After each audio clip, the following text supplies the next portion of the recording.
My wedding day was supposed to be the happiest moment of my life. The culmination of years of love, planning, and sacrifice. I had waited so long for this and planned every detail with care. My fiancé, Daniel, and I had saved for over 2 years to make it perfect. We weren't rich, but we poured our hearts into every little thing. From the flower arrangements to the handwritten thank you notes, we made sure this day was special.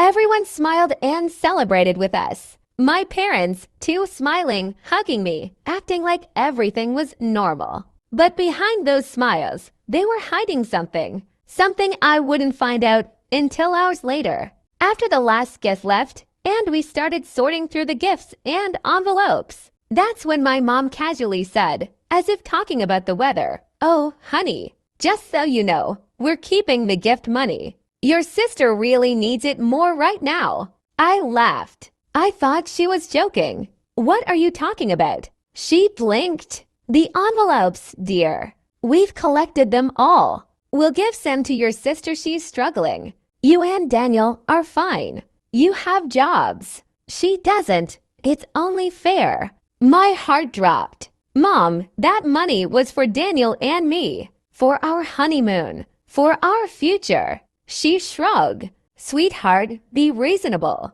Family helps family. And your sister is in a really tough place." I turned to my dad, hoping he'd stop this insanity. He nodded with a tight smile. "It's already done, sweetheart. We gave her most of it. You should understand." Understand. Let me tell you about my sister, Melissa, the golden child, the one who always needed rescuing from bad relationships, bad spending habits, bad decisions. She was the center of their universe. Meanwhile, I was the dependable one, the one who didn't ask for help, the one who was expected to understand. They had paid for her college, her apartment, even her credit card debt. Meanwhile, I worked part-time through school, took out student loans, and never asked for a dime. And now, on my wedding day, they'd stolen from me. From us, Daniel saw the look on my face and immediately stepped in.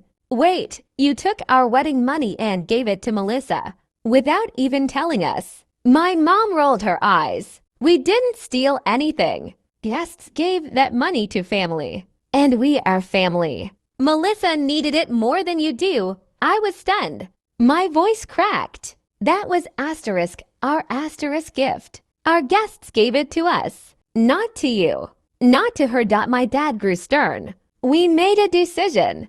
Don't be ungrateful." Ungrateful. That word echoed in my head. Like a punch, the rest of the night was a blur. I couldn't even cry. I was too shocked, too betrayed. The money was gone.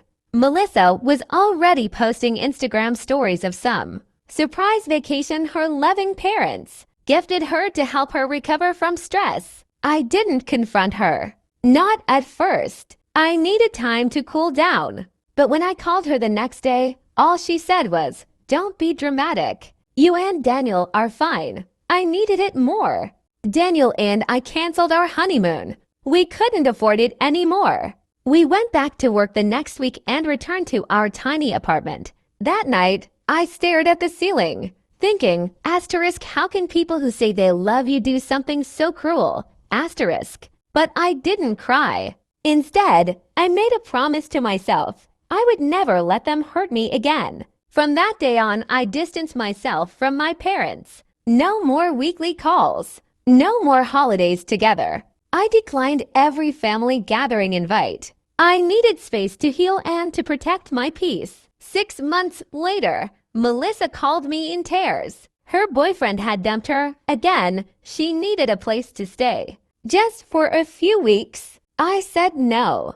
My mother called next, angry. "How can you turn your back on your own sister?" I calmly replied, "She's not my responsibility. You made that clear when you took what was mine and handed it to her." Then I hung up. The next week, I got a letter from my parents. Not an apology, but a guilt trip, saying they were sorry I felt hurt, but that family should share. That my bitterness was tearing us apart. Bitterness? No, what tore us apart was betrayal. And for the first time in my life, I didn't feel guilty for saying no. I had spent too long being the quiet one, the understanding one, the one who sacrificed. Not anymore. Daniel and I worked hard and saved again.